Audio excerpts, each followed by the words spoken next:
Quiero comenzar con una pregunta en el día de hoy. Si usted sabe la respuesta, pues por favor me dice. ¿Cuáles son los enemigos del creyente? La carne, bueno, ¿quién más? El mundo y el diablo, ¿cierto? Son los tres enemigos que comúnmente conocemos como enemigos del creyente. Pero yo quiero hablarle de otro enemigo que tiene poder destructor y se llama el pecado. Hoy vamos a hablar acerca de ese enemigo llamado pecado. Y pensando en el pecado, buscaba algo que me permitiera describirlo. Y lo que vino a mi mente es una mina antipersona. Ustedes conocen las minas antipersonas, minas quiebrapata, las han escuchado, han visto el efecto que produce en ellos. Para mí el pecado, la mejor imagen que refleja la palabra pecado es esa mina. Esa mina es un arma de destrucción indiscriminada. Esa mina no pregunta si uno es blanco, si es moreno, si es colombiano, si es extranjero, si es gordo, si es flaco, si es alto, si es bajo. Ella simplemente actúa cuando alguien la pisa. Y también es un arma peligrosa porque está diseñada para matar o aún para incapacitar la vida de una persona. Y el pecado tiene las mismas características de una mina antipersona. Actúa indiscriminadamente, así que usted puede mirar al de al lado y puede verlo y puede entender que a él también lo puede afectar, así como el pecado me puede afectar a mí. El pecado puede afectar a cualquier persona que esté en este lugar, a cualquier persona que esté conectada. El pecado puede causar daños mortíferos en nuestra vida espiritual, en nuestra vida emocional, en nuestra mente, en nuestras emociones, en nuestro cuerpo. Es destructiva y puede incapacitarnos en el propósito que Dios tiene para nosotros.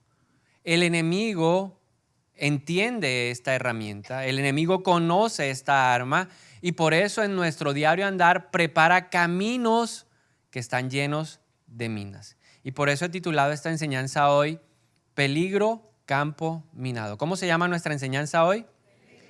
Peligro, campo minado. Por favor, dígaselo a la persona que tiene al lado, si es tan amable, dígale peligro, campo minado. Nuestro desafío, ¿cuál es? Pasar los días sin pisar los campos minados. Para explicar cómo aparece un campo minado, cómo lo prepara el enemigo, primero necesitamos tener claro tres conceptos y por eso le voy a compartir tres definiciones muy importantes. Y le voy a pedir que preste mucha atención. Y si escribe esto, mucho mejor, porque cuando escribe le va a quedar mayor recordación. Primera definición es la palabra pecado. ¿Qué es el pecado? Cuando vamos al original, la palabra en griego nos permite entender qué significa errar el blanco. También significa desviarse deliberadamente del camino recto, no llegar a la meta establecida.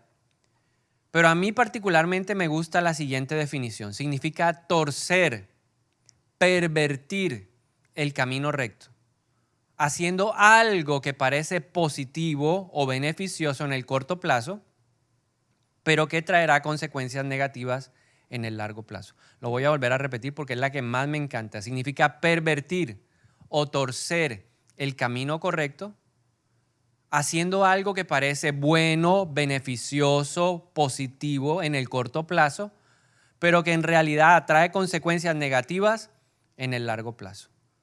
Palabras más, palabras menos, el pecado es simplemente desobedecer la palabra de Dios. Cada vez que yo voy contra la palabra de Dios, la Biblia dice que yo soy un pecador. Segunda palabra, y esta palabra viene de la Reina Valera, es la palabra concupiscencia. ¿Cuántos han escuchado alguna vez esa palabra? Concupiscencia. La primera vez que yo escuché esa palabra dije concupiscencia. Y no es concupiscencia, es concupiscencia. ¿Ok? Concupiscencia significa un deseo intenso por obtener placer. Concupiscencia significa el deseo o la tendencia a hacer lo que le agrada a mis sentidos, aunque eso vaya en contra de la voluntad de Dios. Eso es concupiscencia. Le voy a poner un ejemplo. Si yo tengo una debilidad con la comida, o no con la comida, si yo soy ansioso y la ansiedad la desbordo a través de la comida, ¿qué puedo estar haciendo normalmente a las 10 de la noche al frente del refrigerador o de la nevera? Comiendo. Entonces, ¿qué estoy haciendo ahí? dándole rienda suelta a un deseo o una necesidad para satisfacer algo que mis sentidos están demandando. ¿Cuántos saben que la gula no le agrada a Dios? Porque destruye el cuerpo, el templo del Espíritu Santo. Entonces ahí yo estoy yendo en contra de la palabra de Dios. Si yo tengo un problema en mi manera de mirar a las mujeres y le doy rienda suelta a ese deseo, ¿cómo se llama esa conducta al final?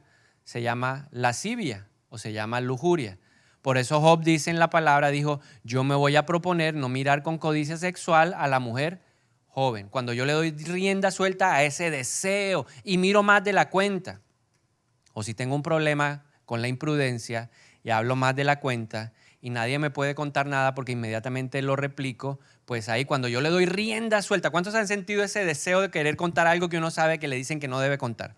A ver, sean libres hoy. ¿Cuántos han sentido ese deseo? Gloria a Dios por los que nunca han sentido esa baja pasión. Pero como que le pica a uno la lengua. ¿Cuántos más se identifican conmigo que les ha picado la lengua? ¿Sí? Uno dice, ay, quisiera contártelo, pero te lo voy a contar para orar.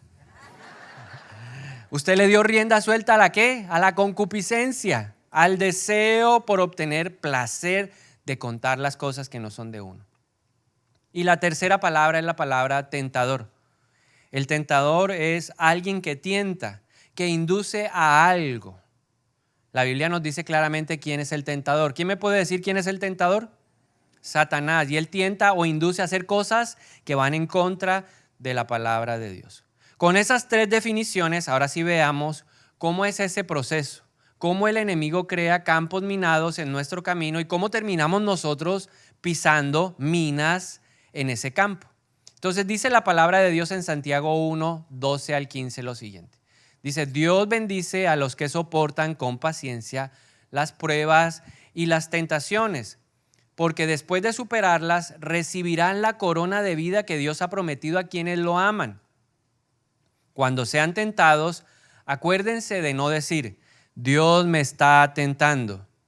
Dios nunca es tentado a hacer el mal y jamás tienta a nadie.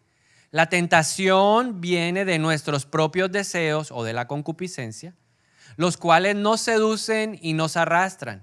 De esos deseos nacen los actos pecaminosos y el pecado, cuando se deja crecer, da a luz la muerte. Entonces Santiago nos está diciendo cómo es el proceso a través del cual una persona termina pisando un campo minado. Cómo una persona activa una mina antipersona y termina destrozado o termina gravemente herido. Y lo primero que pasa es la tentación. ¿Qué es lo primero que se va a generar? La tentación.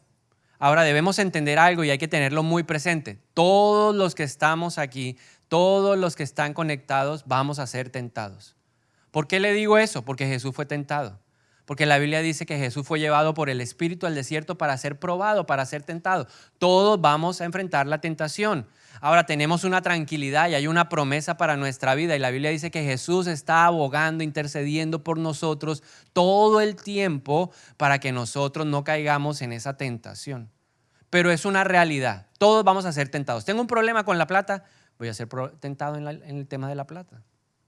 Tengo un problema con mis ojos, voy a ser tentado con mis ojos. Tengo un problema con mi boca, créame que voy a ser tentado con las palabras de mi boca. Tengo un problema en mis relaciones, voy a ser tentado en ese tipo de cosas. ¿Cómo se genera la tentación? Porque todos vamos a ser tentados. Hay una invitación a ir a ese campo que está minado. Entonces el enemigo hace un estudio milimétrico, detallado de nuestros deseos intensos. Él tiene un listado, él sabe, él conoce. Ha invertido tiempo, ha invertido recursos espirituales para conocernos en detalle. Él ha escuchado, él ha observado, él ha enviado demonios para que copien, para que escriban lo que nosotros decimos, la forma como actuamos, la forma como nos relacionamos, y a través de eso establece un plan, una estrategia basado en nuestras debilidades para preparar ese campo minado. No es el mismo, mis debilidades puede que sean diferentes de las suyas. O en muchos casos, y le voy a pedir a los hombres que levanten la mano. A ver, levanten la mano los hombres.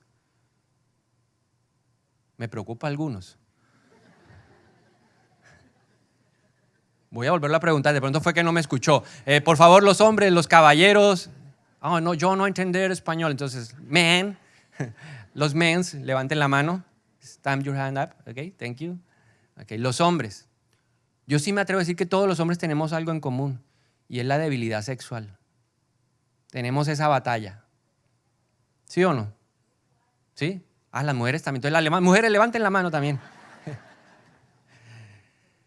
Y el enemigo, partiendo de esa debilidad, prepara el campo minado. Hay una invitación para que yo caiga, para que yo me hiera, para que yo me lacere o para que yo pueda causarme daño mortífero. Pero cuando viene la tentación, la Biblia dice que el Señor nunca nos permitirá una prueba o una carga que nosotros no seamos capaces de soportar. Y que juntamente con esa tentación Dios nos va a mostrar la puerta de salida. ¿Y quién nos muestra la puerta de salida? El Espíritu Santo. Porque mientras somos tentados, mientras somos expuestos a esa activación del deseo profundo de satisfacer nuestra necesidad, el Espíritu Santo nos está diciendo, no lo hagas. Porque la manera como somos tentados es a través de la incitación. Recuerde que tentador significa que incita a. Entonces el enemigo nos incita a cumplir el deseo que está acá adentro. El enemigo lo único que hace es generar el espacio perfecto o la condición perfecta para que mis deseos se activen. Él no hace nada más. El que toma la decisión de caminar hacia el campo minado soy yo. Satanás no me empuja. Yo soy el que decido, producto de mis deseos no tratados, caer en la tentación. Entonces el Espíritu Santo me va a hablar en medio de la tentación sexual, en medio de la tentación económica, en medio de la tentación de mis dichos de mi boca. Cualquiera sea la tentación, el Espíritu Santo me va a decir, no lo hagas. Así le habló a José, porque la Biblia dice que José estuvo sujeto a la misma tentación sexual de los hombres. Todos los días la esposa de Potifar lo acosaba. Todos los días le decía, qué bonito te ves, qué simpático, qué músculos, qué muchacho, ven, ven. Pero un día llegó el momento en donde todo se tenía que consumar. Pero el Espíritu Santo le habló a José y él le dijo, no voy a desagradar a Dios. Y José huyó y por eso la Biblia dice que deberíamos seguir esa clase de ejemplo como el de José. ¿Qué pasa? ¿Cuál es el gran problema? Que en medio de la tentación muchas veces desestimamos o dejamos de oír la voz del Espíritu Santo. Y entonces viene el segundo punto, que es lo que habla Santiago. Dice, el segundo punto es que la concupiscencia o esos deseos desordenados por obtener placer nos seducen y nos arrastran al campo minado. ¿Cuántos saben que los polos opuestos se atraen? ¿Sí han hecho ese experimento? Si uno tiene un par de imanes que ambos son positivos, ¿qué le pasa? Se repelen. Pero si son positivo y negativo, se atraen. Entonces, usted puede pensarlo de la siguiente manera. La tentación es el positivo y la concupiscencia es el negativo. Si yo no trabajo con el Espíritu Santo, mi concupiscencia me va a arrastrar hacia ese campo minado. Romanos 7, 21 al 24 dice Pablo lo siguiente: he descubierto el siguiente principio de vida, que cuando quiero hacer lo que es correcto, no puedo evitar hacer lo que está mal. Amo la ley de Dios con todo mi corazón, pero hay otro poder dentro de mí que está en guerra con mi mente.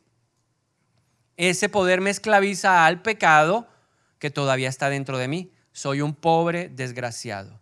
¿Quién me libertará de esta vida dominada por el pecado y la muerte? Gracias a Dios, la respuesta está en Jesucristo, nuestro Señor. Entonces, ¿qué es lo que hace que si la tentación es positivo, mis deseos sean negativos? Porque Pablo nos está diciendo, hay una manera de cambiar el negativo que hay en ti para que deje de atraerte el campo minado. Hay una manera y es en Cristo Jesús. Pero ¿por qué si yo conozco a Cristo todavía sigo siendo yo negativo y el campo minado positivo? ¿Por qué yo no soy el positivo que repele al otro positivo?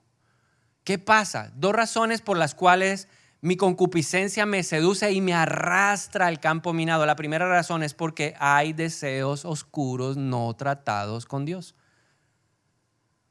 Cuando uno se mira al espejo, uno sabe cuál es el deseo oscuro que todavía no ha tratado. Uno puede engañar a la pareja, uno puede engañar al papá, uno puede engañar a la mamá, uno puede engañar a los amigos, pero difícilmente se engaña uno a sí mismo. Y cuando uno hace un análisis objetivo y profundo de sí mismo, uno se da cuenta de que pueden haber deseos oscuros no tratados con Dios. Hice la pregunta de los hombres con cierta intención. Y es que los hombres tenemos que ser conscientes que esa es una de nuestras mayores batallas. Y hay hombres que no reconocen eso, les cuesta reconocer. Y cuando no reconocemos, no estamos exponiendo lo que deberíamos tratar con Dios. ¿Qué es lo que hace que mi polo se convierta de negativo a positivo? Tratarlo con Dios. Y está claramente expresado en la Biblia. En Juan 1:5 dice que donde la luz llega, la oscuridad desaparece. O sea, yo debería ser sincero con Dios y decirle: Dios, yo tengo un problema en esta área. Tengo un problema en la forma de hacer negocios. Tengo un problema con mi boca. Tengo un problema con mis ojos. Tengo un problema en esto, para que Dios pueda tratar. La luz de Dios pueda tratar. La Biblia dice en Juan 3, 18, 19 que muchos vieron a la luz, que era Jesús, y no quisieron acercarse a ella porque no querían que sus obras oscuras quedaran en evidencia. Hay algo que yo he aprendido, y la mejor manera de exponernos a la luz es a través de confesar el pecado, como dice Santiago 5, unos a otros. Entonces, qué bueno que yo pueda tener la confianza de decirle a otro hombre: mire, yo tengo esta lucha, esta batalla. Cuando uno confiesa la batalla, empieza la libertad. Pero mientras la luz no llegue a tratar el lado oscuro de mi vida, sigo teniendo el polo que es atraído por el campo minado. Otra razón, y la segunda, es porque hay áreas de nuestra vida que aún no hemos consagrado a Dios. Por eso soy seducido y soy arrastrado al campo minado. O sea, si yo tengo una necesidad financiera, entonces le rendí el área financiera a Dios, pero no le he rendido el área sexual. O no le he rendido mis palabras. O no le he rendido mi manera de hacer los negocios, etcétera, etcétera, etcétera, etcétera. Entonces, viene la tentación. El Espíritu Santo me dice: no vaya, hay otra forma, hay una salida. Él me la muestra, pero yo decido caminar basado en mis deseos hacia el campo minado. Ahí viene el tercer paso, y es que cuando el deseo se satisface, nace el pecado. Si yo quería ver más de la cuenta y seguí el camino, ya, ¡pum!, pisé el campo minado y nació el pecado. Cuando la mina explota, la mina va a causar daño. Las minas antipersonas son puestas para causar daño. El enemigo pone las minas en nuestro camino para causarnos daño. Las minas que usaban en Colombia en el último tiempo eran minas que estaban fuera del protocolo. Las llenaban de metralla. Es decir, le metían tornillos, cosas para que hicieran una mayor afectación, y les colocaban heces de animal para que cuando las esquirlas penetraran la carne, el cuerpo de una persona, produjeran pudredumbre. Que pudriera. Se te quedaba una esquirla y no te mataba la esquirla, sino lo que entraba ahí, bacterias para causar daño. El enemigo utiliza armas para destruirnos a nosotros. ¿Qué destruye el enemigo a través del campo minado? Cuando tú pisas, cuando eres seducido por tus deseos, por tus pasiones, y te dejas llevar por ellas y pisas la mina, inmediatamente hay efectos en nuestra vida. Por ejemplo, en las relaciones. Las relaciones se afectan. Mi relación con Dios se afecta. No es la misma relación. No es porque Dios me deje de ver como hijo. Él me ve y me dice: yo te amo. Pero es la forma como yo me veo delante de Dios. Porque el pecado nos hace ver sucios, ruines, bajos, malolientes. Así se sintió Adán cuando pecó. Porque la Biblia dice que Dios lo buscó y le dijo: Adán, ¿dónde estás? Y él dice: tuve miedo y me escondí. Y eso es lo que produce la mina, el campo minado en nuestra vida. Afecta mi relación con Dios. Afecta la relación con mi familia, con mi esposa, con mis hijos. Afecta la relación con mis amigos, con mis compañeros de trabajo, con la gente en la iglesia. Va a afectar todas mis relaciones. El pecado o el campo minado va a afectar mi testimonio, que es lo más valioso que tiene una persona cristiana, su testimonio. Por eso Pablo dice: esfuércense, no solamente porque la gente de la iglesia hable bien de ustedes, sino especialmente los de afuera. Y la gente de afuera está esperando con mucho deseo que tú y yo pisemos campos minados. ¿Qué es lo más común que dice alguien que sabe que uno pisó un campo minado que no viene a la iglesia? Y eso que va a la iglesia. Mira, tanto ir a la iglesia, tanto que dice y que habla de Jesús y míralo, mentiroso. Míralo, mira cómo me habló. Porque las mujeres saben cuando un hombre tiene un toque que no es santo, ¿sí o no? A ver, las mujeres, levanten la mano las que han sentido alguna vez que un hombre las toca así como, que las saluda con otra intención. A ver, ¿cuántas de ustedes han sentido eso? Y eso que está aquí en la iglesia y míralo, está sucio. Porque es la verdad, daña el testimonio. Y otra consecuencia que trae el pisar el campo minado es que nos salimos del camino. Como decíamos en la definición de pecado, es salirse del rumbo. Y cuando tú te sales del camino de Dios, las bendiciones de Dios no van a estar contigo. Vas a perder bendiciones de Dios. Y vas a vivir bajo la garra de la culpabilidad y el remordimiento. Dios no quiere remordimiento. El remordimiento es todos los días darse uno látigo. ¿Y darse uno qué? Y dese duro. Yo me acuerdo hace 10 años que fui a un evento de parejas y nos separaron. Hombres a un salón, mujeres a otro salón. Y un hombre pidió la palabra para dar un testimonio y dijo, hace 25 años le fui infiel a mi esposa. Yo dije, bueno, va a hablar de cómo se restauró, ¿no? Y todavía sigo sufriendo, 25 años, todos los días me levanto y sufro porque me equivoqué. Y yo entendí que ese hombre estaba viviendo bajo el remordimiento y no bajo el arrepentimiento. El arrepentimiento significa voy a cambiar. Reconozco que pequé, reconozco que fallé, reconozco que pisé un campo minado, pero ahora estoy decidido a vivir una vida completamente distinta, una vida que se proyecte para agradar la palabra de Dios. Muy importante que tengas presente lo siguiente: el pecado quiere esclavizarte. El Señor se lo dijo a Caín. Caín estaba bravo, estaba malhumorado, estaba envidioso, porque ese era el pecadito de él. Estaba envidioso porque a Dios le había agradado el sacrificio de su hermano Abel y no le había gustado lo que él le había ofrecido a Dios. Y Dios le dijo, hay una oportunidad para que tú puedas resarcir lo que hiciste. Lo hiciste mal, o sea, tú no entendiste que el sacrificio que a mí me agradaba era el de un animal sacrificado. Me trajiste las mejores patillas, los mejores frutos de la tierra, pero eso no es lo que yo les ordené a tus padres. Yo les mostré que lo que ellos debían hacer era traerme un sacrificio de animal. Y por eso la Biblia dice que el sacrificio de Abel fue grato para Dios. El sacrificio de Caín no.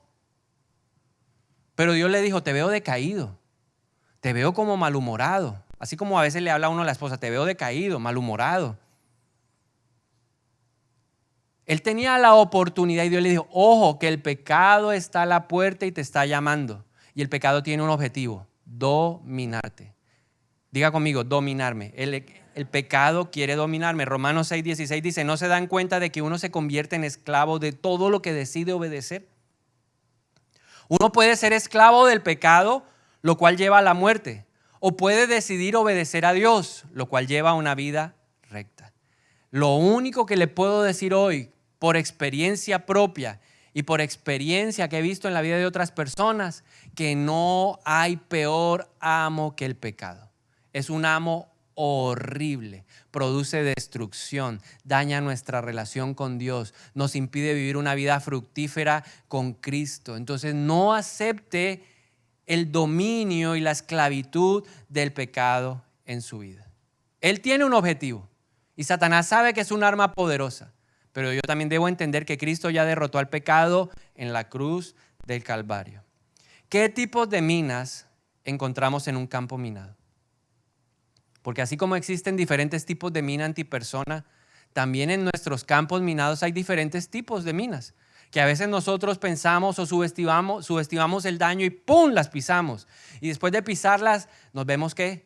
Cojos, mancos, tuertos, sin oreja, espiritualmente hablando. Entonces le voy a compartir algunos tipos de mina que encontramos en el campo minado, para que usted y yo no caigamos en ellas. El primer tipo de pecado se llama el pecado pequeño, inofensivo o inevitable. Algunos ejemplos de este tipo de pecado: la mentira, el sarcasmo, el cinismo, las groserías, como una persona que me decía, Dios sabe que a mí de vez en cuando, todos los días se me sale una grosería, pero Él me perdona. Yo, sí te perdona, pero Dios quiere que cambies. David le dijo, Señor, yo quiero que el dicho de mi boca te agrade, que mis palabras te agraden. Pablo habla en Efesios 4 acerca de que nuestras palabras deberían edificar y no destruir. Si yo todo el tiempo estoy gritando en mi casa, ¿será que estoy edificando? Son pecados que parecen pequeños, inofensivos, pero que sí dejan daños letales. Y le voy a compartir una historia para que usted vea que no hay pequeña mentira o mentira inofensiva. David, ¿cuántos conocen al rey David? ¿Qué dice la Biblia de David? Que era un hombre conforme al corazón de Dios, pero él tuvo que vivir un trato también, un proceso de cambio en su vida para poder ser llamado de esa manera. David estaba siendo perseguido por Saúl. Saúl quería matar a David y David empezó a huir. Y en medio de su vida, el primer lugar al que llegó es una ciudad llamada Nob. ¿Qué de particular tenía Nob? Que en ese momento, cuando David llega en 1 de Samuel, capítulo 21, ahí estaba el tabernáculo, es decir, donde lo que Moisés había desarrollado, y estaban los sacerdotes. Entonces David se acerca y le dice al sacerdote, al sumo sacerdote Ahimelech, le dice, bueno, yo vengo de parte del rey, tengo una misión que él me encomendó, pero es tan privada y tan secreta que nadie sabe, y yo tuve que salir corriendo. ¿Le dijo verdad o le dijo mentiras? Y parece una mentira inevitable, porque si él le dice que era que Saúl lo estaba persiguiendo para matarlo, él pensó, no sé cómo va a reaccionar este sumo sacerdote, de pronto llama, le manda un mensaje WhatsApp a Saúl y Saúl se presenta aquí y me mata. Hay momentos en donde vamos a tener ese mismo de circunstancias, esas mismas circunstancias. ¿Le ha pasado alguna vez que usted dice, me tocó decir una mentira porque si no la digo me echan? Si no la digo mi mamá vea. Y David dijo una mentira que parecía inevitable. No, el rey me mandó a una misión secreta, nadie sabe. Y tengo un hambre. Entonces el sacerdote le da el pan, que era para los sacerdotes, y luego le dice, esta misión era tan importante que no tuve tiempo de cargar mi arma. ¿Tienes alguna espada aquí? Y él le dijo, sí, ahí está al lado del efod el arma de Goliat, el gigante que tú mataste. Y David se enfundó la espada. Pero lo que David no sabía es que siempre hay alguien que está viendo lo que uno hace. Mira el de lado, dígale, siempre hay alguien que ve lo que uno hace. Y allá en la historia ese hombre se llamaba Doeg el edomita. Y él estaba observando todo y dijo, vino David, habló con el sacerdote le dio el pan de la mesa, le dio la espada de Goliat. ¿Y qué hizo Doeg? Se fue a donde Saúl y le dijo, rey, yo vi a David, y David habló con el sacerdote y el sacerdote le entregó pan y el sacerdote le dio la espada de Goliat. ¿Y cuál fue la orden del rey para los que han leído la historia? Dijo, manden a matar o mátenme a todos los sacerdotes. Mataron a todos los sacerdotes, a las mujeres y a los niños de esa ciudad. ¿Todo partió de qué? De una mentira inofensiva. No hay mentira inofensiva. Todo lo que uno siembra es lo que uno cosecha. David tuvo que cargar en su conciencia el peso de saber que una mentira suya hizo que mataran a unos hombres inocentes. No hay pecado pequeño.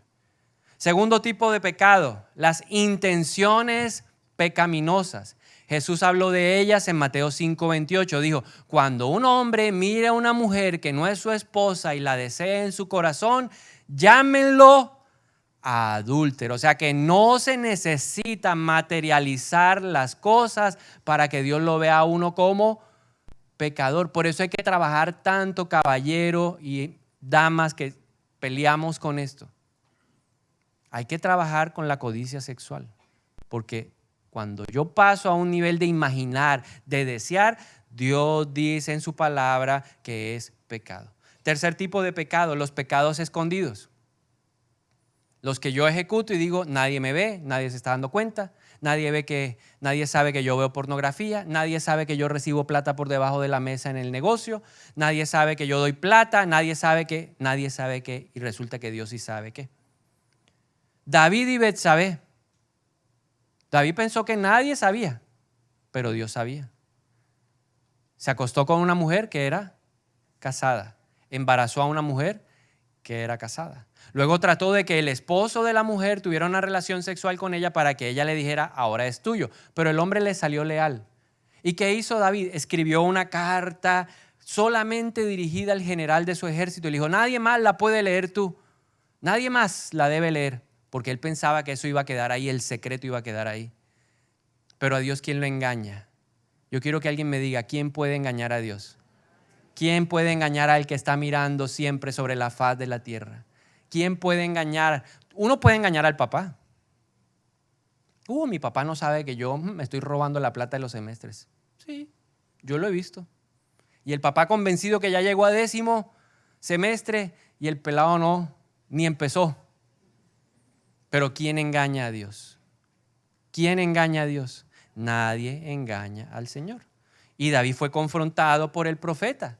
Y David fue expuesto por el profeta y fruto de esa experiencia escribió en el Salmo 32, 3 al 5. Mientras callé, se envejecieron mis huesos. En mi gemir de todo el día, porque de día y de noche se agravó sobre mí tu mano. Mi vigor se convirtió en sequedades de verano. Mi pecado te declaré y no encubrí mi iniquidad. Dije, confesaré mis rebeliones al Señor y tú perdonaste la maldad de mi pecado. Decidió no esconder más su pecado. El cuarto pecado son los pecados ocultos, que están ahí en uno y uno ni siquiera se ha dado cuenta, ¿verdad?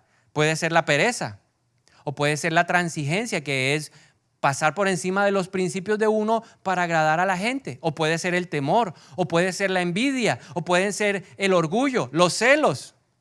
David dijo en el Salmo 19, 12 al 13, ¿cómo puedo conocer todos los pecados escondidos en mi corazón? Límpiame de estas faltas ocultas. Libra a tu siervo de pecar intencionalmente. No permitas que estos pecados me controlen. Entonces estaré libre de la culpa y seré inocente de grandes pecados. El mejor ejemplo, los discípulos. Estaban con Jesús y Jesús les dijo, vayan a la barca, pasen al otro lado y me esperan que yo llego allá. Y se montaron a la barca y en medio de la noche se desató una tormenta. ¿Y qué fue o cuál era el campo minado que les había preparado el enemigo? Les puso tormenta, le puso lluvia, le puso viento a la cosa y le puso música tenebrosa, así tipo cine, ¿verdad? Una banda sonora bien buena. ¿Y qué se despertó en ellos? ¿Qué se despertó en ellos? Miedo, temor, diga conmigo, miedo, temor. Por eso la Biblia dice a través de Pablo que el temor no es de Dios. Yo no les he dado espíritu de cobardía, sino de poder, amor y de dominio propio. O sea que el temor es ¿qué? ¿Y por qué es pecado? Porque de cierta manera tú estás diciendo, no creo que lo que Dios dijo se vaya a cumplir. Es desconfianza de Dios. Y fueron confrontados con eso. ¿Qué les dijo Jesús cuando subieron a Pedro después de haberse dado su chapuzón en el agua? ¿Qué le dijo a Pedro ahí? Te faltó fe. ¿Y qué dice la Biblia? Que sin fe es imposible agradar a Dios. O sea que el temor es pecado, yo tengo que reconocerlo. Ellos pisaron la mina. Ahora Dios permitió eso para que ellos dijeran, necesitamos ser personas que creen y confían en Dios. Nos faltó fe, es verdad, nos faltó fe. Te pedimos perdón, Señor, porque nos faltó fe. Eso es un pecado oculto. Y el quinto pecado son los pecados por omisión. Santiago 4:17 dice que quien sabe hacer lo bueno y no lo hace, ¿cómo le es contado? Pecado. Entonces, si Dios le dice, el Espíritu Santo le dice, esa persona necesita que tú le des 50,000 pesos hoy, porque me ha pasado. Y usted no sabe qué está viviendo la persona, o el Espíritu Santo le dice, necesito que le lleves un mercado a fulano de tal. Ay, no, ¿y qué van a decir de mí? ¿Y qué tal que yo llegue con ese mercado y me lo tiren en las narices? No, yo mejor no voy, yo no le llevo nada. O el Espíritu Santo le dice, entréguele los 50,000. Ay, no, yo tengo el de 2,000 acá atrás. Ese sí. ¿Cómo llama Dios a esa conducta? Pecado, diga conmigo, pecado. Porque quien sabe hacer lo bueno y no lo hace, le es contado por pecado. Yo lo pisé. Y Dios quería bendecirme a través de esa acción. Porque el que da recibirá 100 veces más. Al 30, al 60, al 100 por uno. Da en abundancia, recibirás medida apretada y rebosante. Pero no reaccionamos a veces bien al campo minado. Entonces, ¿cómo puede reaccionar una persona cuando pisa el campo minado? 3 maneras de reaccionar que he visto en mi vida como creyente y que he experimentado. 3 maneras de reaccionar cuando pisaste el campo, te dejaste seducir. ¡pum! Se oyó la explosión. Primera forma de reaccionar, pasar por alto el pecado.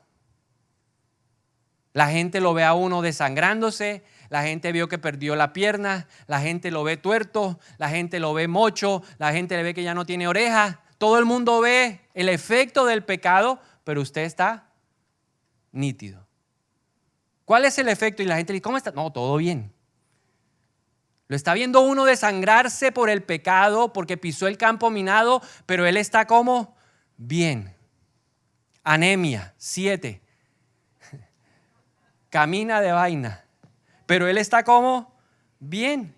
Se endureció el corazón. Jeremías 8:12. Jeremías confronta al pueblo de parte de Dios y le dice, ¿se avergüenzan de estos actos repugnantes? De ninguna manera. Ni siquiera saben lo que es sonrojarse. ¿Cuántas veces estamos delante de Dios? Dios sabe que nosotros pisamos el campo minado y estamos delante de Él como ni nos sonrojamos. Y Dios dice, oiga, este ni siquiera se sonroja, ni siquiera tiene pena. Bueno, que engaña a la mujer, bueno, uno lo entiende, ¿cierto? Que engaña al esposo, a la esposa, al papá, a la mamá, al profe, al líder. Pero delante de Dios a veces, ¿cuántas veces no nos hemos presentado delante de Dios como, aquí no ha pasado nada? Y Dios dice, que es cínico, que es sinvergüenza. Se le ha olvidado que quien confiesa su pecado y se aparta es quien alcanza la misericordia. Como ese amigo que me decía, Dios sabe que yo todos los días, a mí se me sale un madrazo, pero no más. Yo le decía, pero ¿y así te vuelves a presentar delante de Dios? Esa no es la manera. Pisaste el campo, listo, pero hay que trabajar la conducta que activa que tú pises ese campo minado. La segunda reacción, hay personas que luchan por ser libres del campo minado o del pecado y no lo logran. Pisaron el campo minado y se arrepienten y dolor y tristeza y ahí se desgarran las carnes, la ropa y a los 3 meses otra vez, ¡pum! Campo minado. ¿Y cuál campo pisaron? El mismo. Y otra vez viene el dolor y viene la tristeza y se arrancan la ropa, se rasgan la camisa y a los 6 meses, ¡pum! Y uno, ¿qué pasó? Otra vez el mismo campo minado. Una y otra vez. Hay gente que lucha y no puede porque están peleándolo en su fuerza. Porque hay una tercera forma para reaccionar cuando tú pisas el campo minado. Porque desafortunadamente vamos a tener accidentes y sí vamos a pisar campos minados. Pero cuando tú pisas un campo minado, Dios espera que abraces la gracia transformadora. Pisaste el campo minado, se oyó la explosión, te mutiló, te cortó, te laceró, te hirió, te dañó espiritualmente, físicamente, mentalmente, emocionalmente. Ok, pero ve y recurre a la gracia transformadora. ¿Y cómo alcanzamos la gracia transformadora? ¿Cómo aprender a vivir en la libertad que Cristo ya nos dio? Te voy a compartir 5 cosas que nos van a permitir abrazar la gracia transformadora. Lo primero, entra en acuerdo con Dios y ponle a lo malo el título de malo y a lo bueno el título de bueno. ¿Y cómo sé qué es malo y qué es bueno? Escucha la voz del Espíritu en tu conciencia. Es que yo siento una rasquiñita cada vez que me van a pasar el billetico para que yo ayude allá en el contrato, yo siento una cosa allá adentro. ¿Qué cree que le está hablando el Espíritu? Esa rasquiñita que uno siente allá adentro, ¿qué es? Que no es bueno, es malo. Pero es que el Espíritu me hace sentir como incómodo. Es que yo amo a mi novio, pero yo me acosté con él o con ella, pero yo siento una cosa aquí. ¿Qué crees que te está hablando Dios? ¿Qué crees que te está diciendo acerca de las relaciones sexuales antes del matrimonio?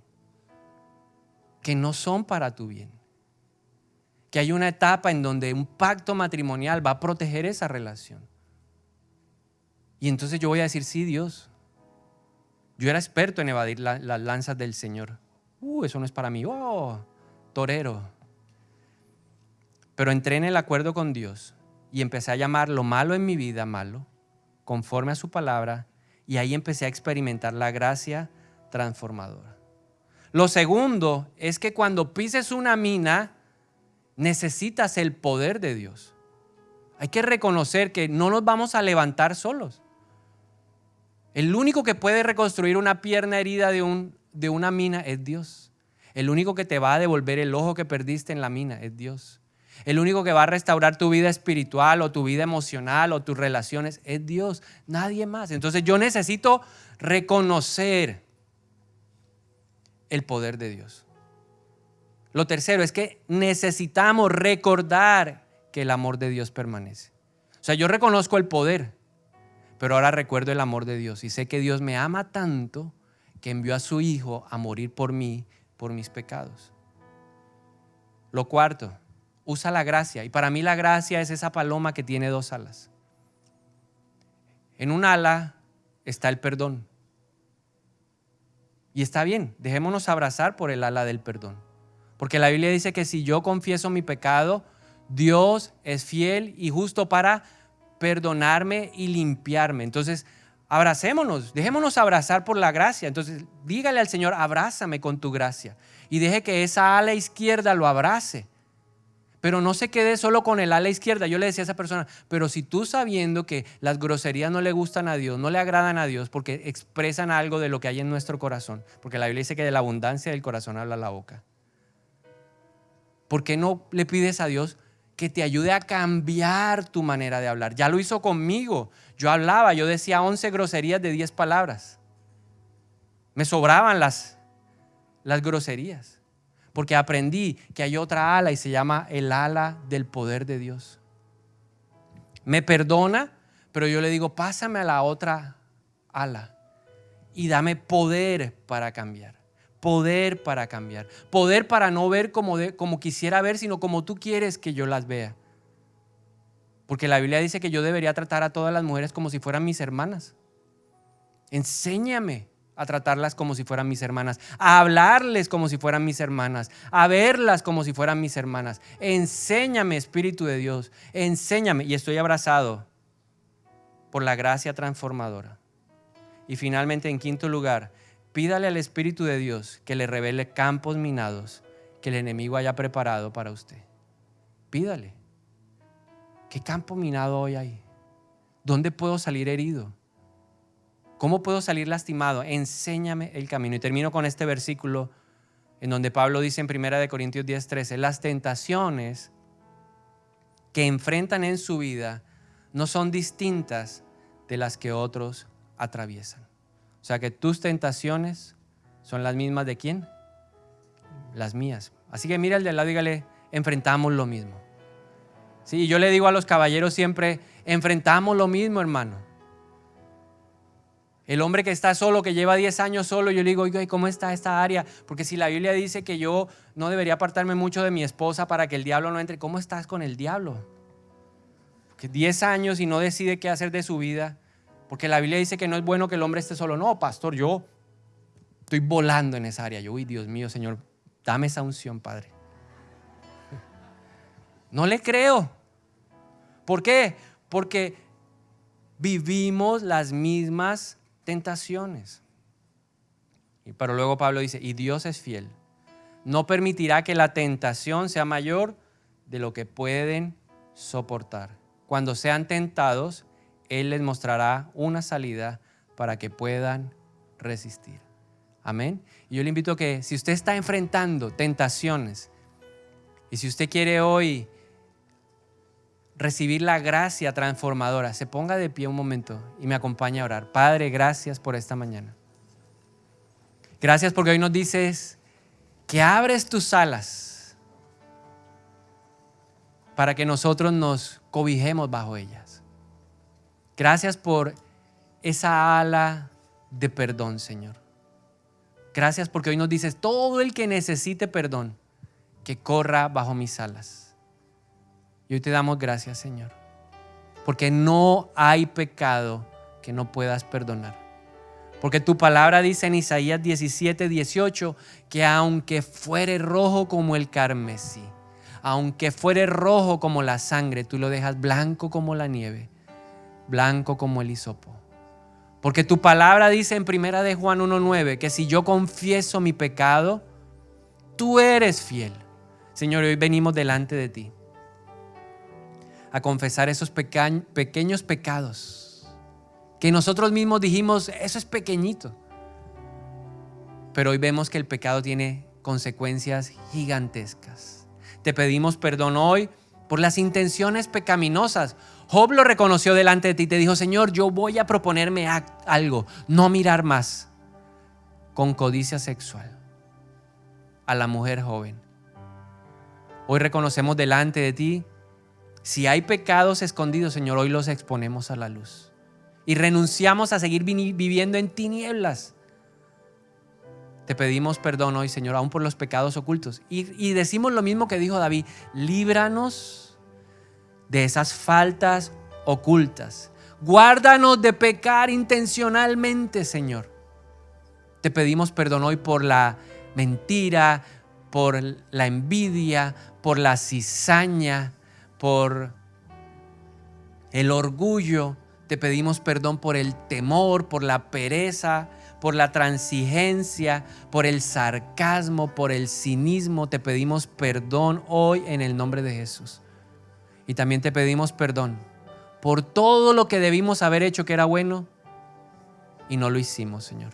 Perdónanos en el nombre de Jesús. Y hoy recibimos por la fe el perdón. Y yo le invito a que usted, si tiene fe, levante su mano y dígale: Señor, yo sé que hoy tú me perdonas. No hay justo en la tierra, no hay ni uno solo bueno que sepa hacer lo bueno. Y yo reconozco que no soy el que sabe hacer lo mejor. Pero hoy me escondo ahí bajo tus alas y recibo el perdón. Lo recibo y rechazo y echo fuera de mi vida la culpabilidad, la condenación, la culpa, el autojuicio. Porque tu palabra dice que no hay condenación para el que está en Jesús. Pero no quiero quedarme ahí. Quiero experimentar el poder transformador. Y por eso, de manera libre, voluntaria, yo levanto mi mano y te digo: Señor, pásame al ala transformadora. Porque yo sí quiero cambiar. Yo quiero dejar de ser incrédulo. Yo quiero dejar de ser una persona dubitativa, temerosa. Porque yo sí quiero dejar de ser una persona mentirosa. Porque yo quiero dejar de ser de doble ánimo. Porque yo quiero dejar de ser un hombre coqueto con sus palabras. Porque cuando yo salude a alguien, yo no quiero que esa persona sienta mi morbo o mi lascivia. Porque yo quiero que cuando hable en mi casa, yo no los destruya, sino los edifique. Que cuando alguien me oiga, me escuche hablar en la calle, no diga: uy, esta persona tiene un lenguaje soez, destructivo, sino esta persona respeta, habla vida y no muerte. Yo quiero que mis palabras no sean golpes de espada que hieren a la gente. Yo necesito esa gracia hoy en mi vida para cambiar, para transformarme, para poder avanzar hacia la medida que tú has puesto, que es ser como Jesús. Guárdanos, Señor, de caer en la tentación. Hoy oramos en el nombre de Jesús, porque el enemigo ha preparado campos minados. Pero tú nos has enseñado a orar y nos dices que podemos pedirte que nos guardes de caer en la tentación.